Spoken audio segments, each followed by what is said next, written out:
Okay, so today we're going like way back in time, uncorking a story that's been hidden kind of behind this traditionally male label, right? Yeah. Like the world of wine. hmm We're talking the history and the present, and like the really vibrant roles of women in the world of wine. Yeah. You sent us some super interesting stuff to Mujeres no Mundo dos Vinos, and this really fascinating timeline of women in viticulture. Yeah. I'm really going deep. Our mission is to kind of like, correct that narrative, right? Right. Like the male-centric narrative that we've always heard about wine, Yeah. and really give you those surprising facts and a much better appreciation for all the incredible roles women have played and continue to play in this whole industry. I think this is so timely. And it's the perfect kind of deep dive for our listener who wants to get that kind of quick hit of knowledge, Hmm. but something that's also really thorough and makes them really understand, the topic. And this is exactly it. We're going to go through the sources together and we'll highlight the key contributions of women and really reveal that broader context. So you come away feeling like a mini expert on this really important aspect of wine history. Totally. Okay, so let's jump right in. Let's go back to antiquity. Even back then, women were intertwined with wine, even in mythology. We're talking about goddesses, female figures associated with wine from, ancient Egypt, Greece, Rome. Right, and it's really fascinating to think that even though they weren't always direct wine goddesses, these figures embodied certain aspects of wine culture. Like think about Hathor in Egypt, the goddess of joy and music and pleasure. Oh yeah. It already shows you that there was this really early link between women and revelry and, potentially even wine.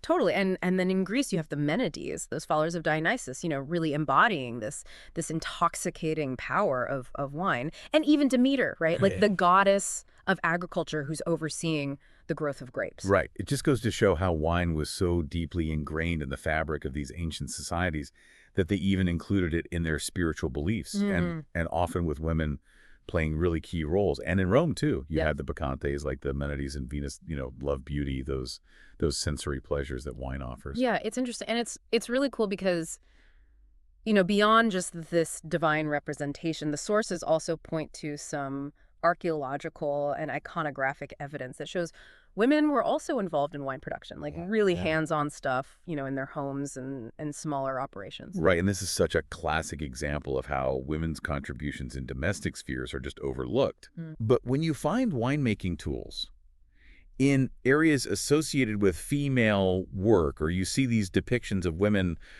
harvesting and processing grapes, that shows their participation went far beyond just consuming the final product. Exactly. It wasn't just the men, Yeah. doing all the winemaking. And on top of that, it wasn't just about labor. Wine was also like this symbol of power and status, especially for elite women like queens and nobles in these ancient societies. Right. In ancient Egypt, for instance, wine at banquets, it was a huge sign of prestige.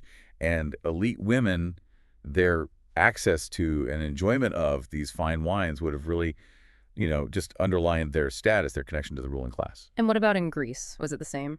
Well, maybe they were a little more restricted than men in public, but Greek women, they definitely enjoyed their wine in private gatherings.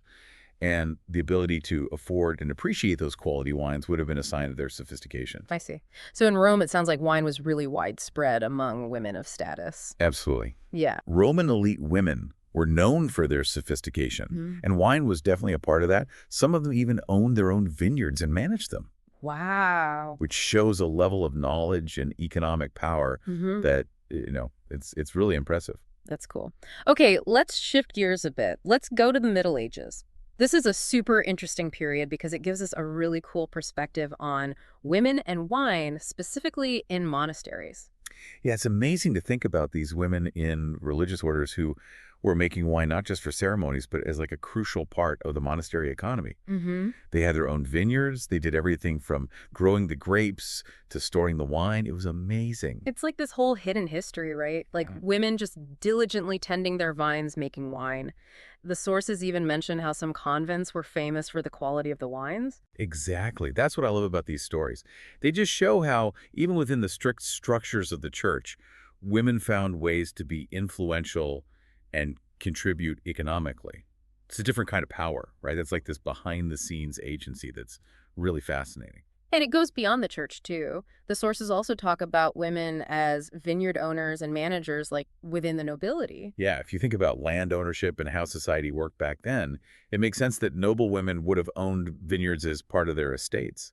Winemaking was a big source of income and a status symbol, so these women were definitely hands-on ensuring its success. It really shows their business skills, right? They weren't just sitting back collecting rent. They were managing these operations to make money and keep their social position. Yeah, it makes you question the whole idea of women being powerless in that period. They were working within the system and finding ways to make a real impact. I like that. And let's not forget about the women who are making wine at home during the Middle Ages. They were really crucial in keeping those traditions alive. Oh, absolutely. For so many families, wine was a daily part of life. Right. So making it was a family affair.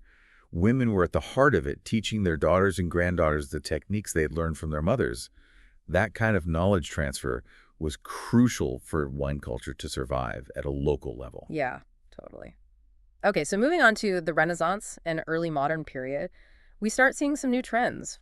One that stands out is this resilience of widow entrepreneurs in the wine world. It's so inspiring to see these women who, after their husbands died, Mm. often faced so many limitations, but they stepped up Mm-hmm. to continue the family wine businesses. Mm-hmm. And not just continue them, but often expand them. It shows you just how much they knew and how determined they were. Yeah, they had to secure their own futures and their Mhm. families' futures, right? The sources also touch on women using new science and technology in winemaking around this time. But there aren't a lot of details. Given all the limitations they faced, it's really interesting to think about how they might have been engaging with these new ideas. Right? It's like a puzzle.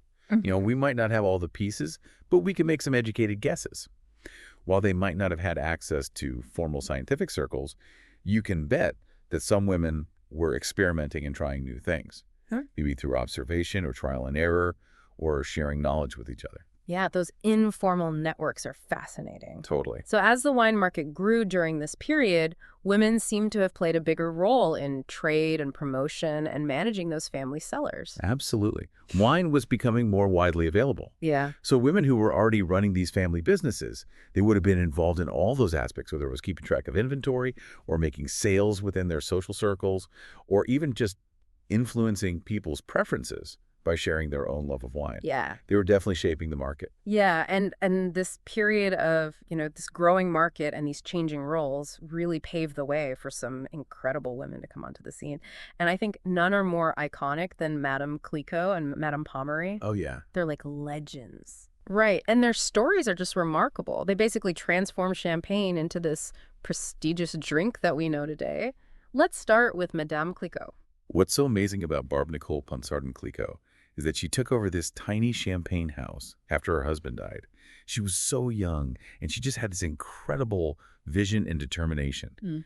She turned Veuve Clicquot into a global powerhouse. I mean, if you're listening and you're looking for those aha moments in history, this is it. It's that kind of strategic thinking that built something that's lasted for centuries. And she was a real innovator, too. She pioneered Remouge to get that perfectly clear champagne, and then she introduced vintage champagne and even blended rosé. She was amazing. Yeah, her development of Remouge, that process of riddling to remove the sediment after the second fermentation, was a game changer. Mhm. It meant that champagne could finally be consistently clear, which was huge for its appeal. And then vintage champagne and blended rosé that shows her real understanding of the market and her willingness to take risks. Right. And then there were her business moves, like getting her wines past Napoleonic blockades to reach the Russian nobility. It's just legendary. So impressive. Mm-hmm. And then there's Madame Pommery, Louise Pommery.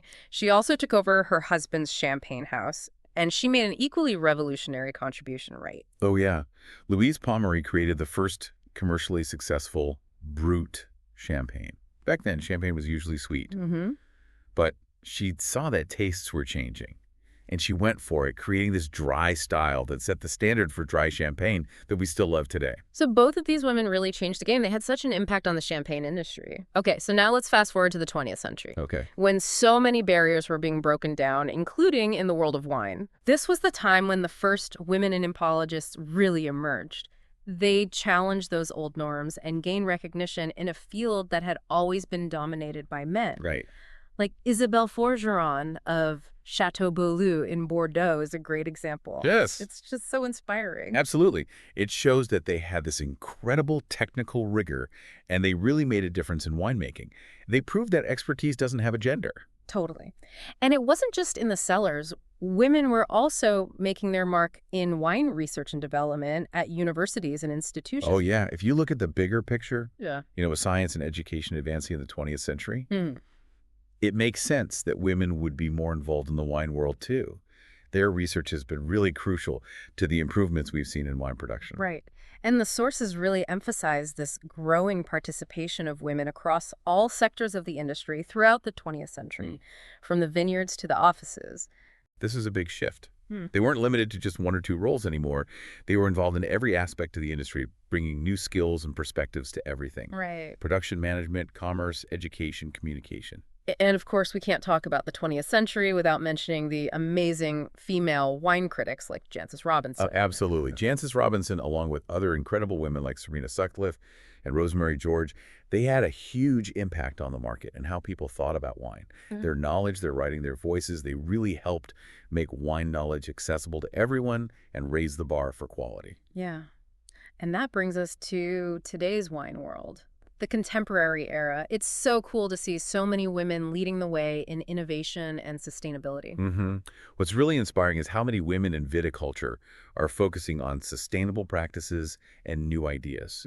This really resonates with consumers today who are much more aware of environmental issues and want to make responsible choices.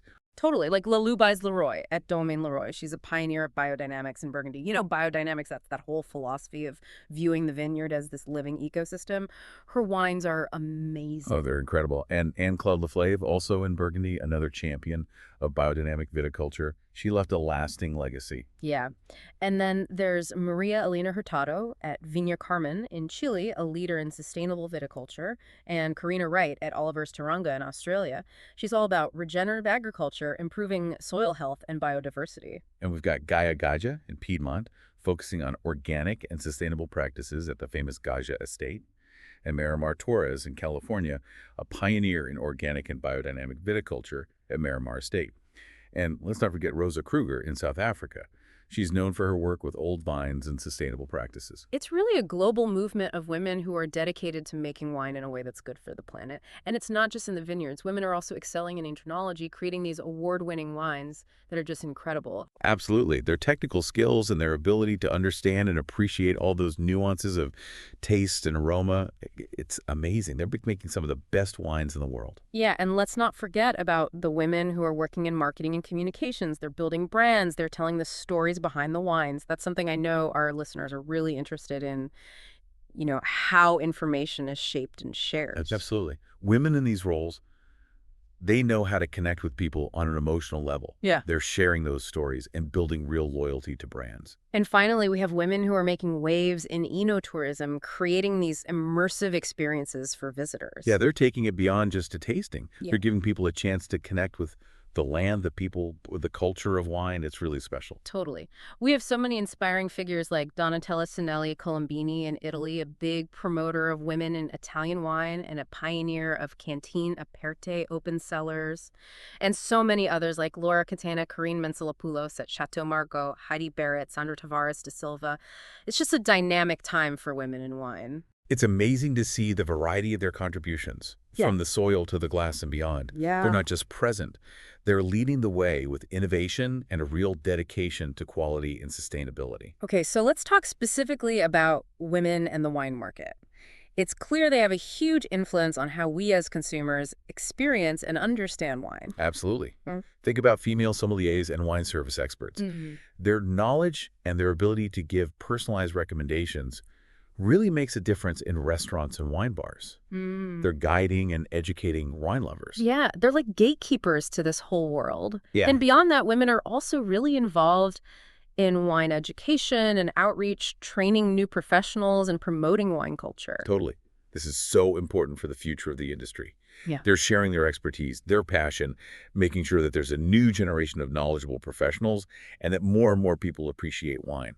And the sources also highlight how there are more and more women in leadership roles at wineries and associations making those big decisions and advocating for gender equality. Yeah, if you look at the bigger picture, with more women in leadership across all industries, it's really encouraging to see this happening in the wine world, too. They're bringing new perspectives to those decisions. Absolutely. And we have women in wine associations who are actively defending rights and promoting female presence in the industry. It's Yeah. all connected to that broader movement for equality in society as a whole. Right. These associations, they offer support, they create networks, they give women a platform to speak out and make change happen. It's so important. So that leads us to the challenges that still exist and the future for women in wine. While a lot of progress has been made, there's still work to be done on the road to full gender equity. We've come a long way, but we have to be honest. Gender equity is still a concern. Equal opportunities and fighting discrimination, these are still issues in the wine world. And the sources really stress how vital women's roles will be in building a more sustainable and inclusive future for the wine industry. Absolutely. Their leadership in sustainability and their commitment to making the industry more welcoming to everyone. These are essential for the future of wine. Totally. And at the end of the day, we need to keep recognizing the incredible talent of women in wine and celebrating their achievements. Yeah, recognizing them honors all they've done, but it also inspires the next generation of women to pursue their dreams in the wine world. And speaking of recognizing achievements, that timeline of women in viticulture that you shared really brings it all together. It's this amazing chronological view of all these incredible women and what they've done across different periods and regions. It really highlights the breadth and depth of their impact. Yeah, it's a visual reminder that women have always been there Yeah. and that they've had this constant influence throughout wine history. It really reinforces everything we've talked about today. So to wrap up our deep dive today, it's clear that the history of wine is just richer and more complete when we acknowledge the incredible contributions of women. From those ancient goddesses to the innovators of today, their influence has been so profound, and it continues to shape this industry in amazing ways. I hope that listening to this deep dive has given you some of those aha moments that you were hoping for and a more nuanced view of the wine world. Yeah. It's an industry that people often see through a pretty narrow lens, Yeah. but now you've got a broader perspective. Absolutely. And here's something to think about the next time you're enjoying a glass of wine. Think about all the hands, the women's hands that have been involved in creating that wine from the past to the present. And think about all the work that's still being done to make sure that everyone in this amazing world has a fair and equal chance to succeed. It makes you wonder what other industries out there that we think of as male-dominated have these untold stories of women just waiting to be discovered. Right. Yeah, Yeah. absolutely.